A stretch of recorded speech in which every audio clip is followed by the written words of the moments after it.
Good morning friends.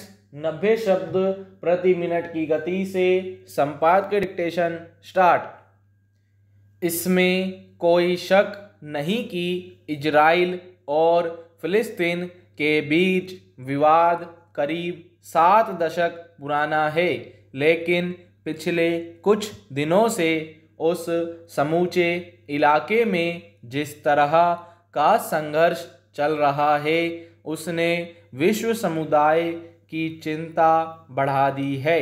हाल ही में अल अक्सा मस्जिद में नमाज पढ़ने आए फिलिस्तीनियों और इजरायली सैनिकों के बीच झड़प के बाद भड़की हिंसा ने अब जो शक्ल अख्तियार कर ली है, अगर उसे तुरंत नहीं रोका गया तो शायद यह आधुनिक दौर के एक त्रासद टकराव के तौर पर दर्ज होने जा रहा है। सवाल है कि इस संघर्ष को रोकेगा कौन? कहने को संयुक्त राष्ट्र के जिम्मे दुनिया भर में किसी भी वजह से होने वाले ऐसे युद्धों को रोकने का दायित्व है, लेकिन यह किसी से छिपा नहीं है कि या तो वह महज औपचारिक प्रतिक्रिया जाहिर कर अपनी जिम्मेदारी पूरी कर लेने वाली संस्था के तौर पर सिमट कर रह गया है, या फिर उस पर अमेरिका जैसे ताकतवर देशों का प्रभाव काम करता है। अब अगर अमेरिका खुद परोक्ष रूप से इजराइल के पक्ष में खड़ा है, तब ऐसे में हल या फिर कम से कम तात्कालिक तौर पर वहां फैली व्यापक हिंसा पर रोक लगने की उम्मीद कहां से आएगी?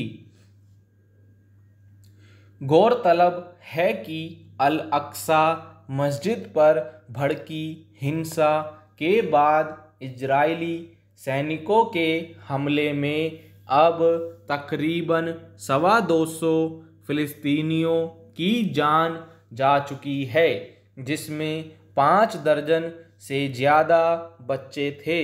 दूसरी ओर हमास के हमले में इजराइल में 12 लोगों की मौत हुई। संघर्ष या टकराव की बुनियाद में जो कारण है उस पर बात करना अब शायद इजराइल को अपने पक्ष में या फिर सुविधाजनक नहीं लगता है।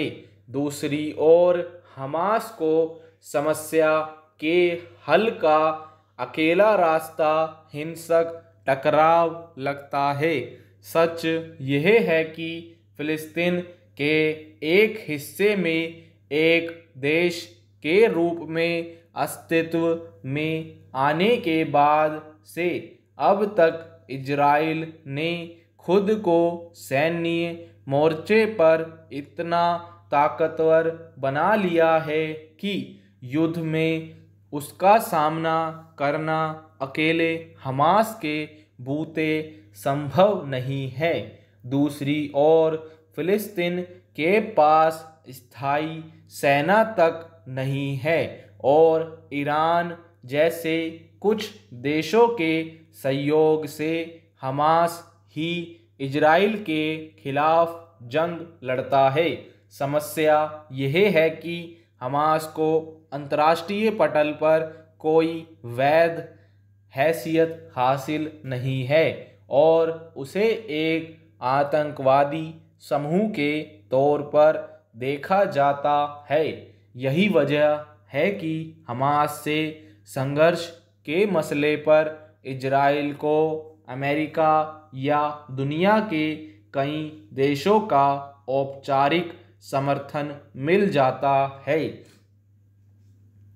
युद्ध के मोर्चे पर इजराइल के पक्ष में एक तरफा तस्वीर और अमूमन हर बार के टकराव में फिलिस्तीनी जान माल की व्यापक हानि के बावजूद ना तो संयुक्त राष्ट्र को दखल देकर समस्या का स्थायी हल निकालने की जरूरत नहीं लगती है, ना दुनिया के दूसरे ताकतवर और विकसित देश फिलिस्तीन के पक्ष में कोई ठोस हस्तक्षेप कर पाते हैं। यही वजह है कि हर युद्ध और छोटे मोटे टकराव के मोर्चे के मौके पर इजराइल को अपना विस्तार करने का मौका मिल जाता है।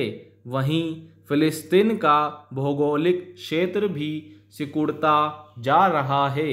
अमूमन हर मौके पर मानवाधिकारों की दलील पर दूसरे देशों में दखल देने वाले ताकतवर देश भी इजराइल फिलिस्तीन टकराव में बच्चों समेत भारी तादाद में लोगों के मारे जाने पर अनदेखी करने का रवैया अख्तियार कर लेते हैं।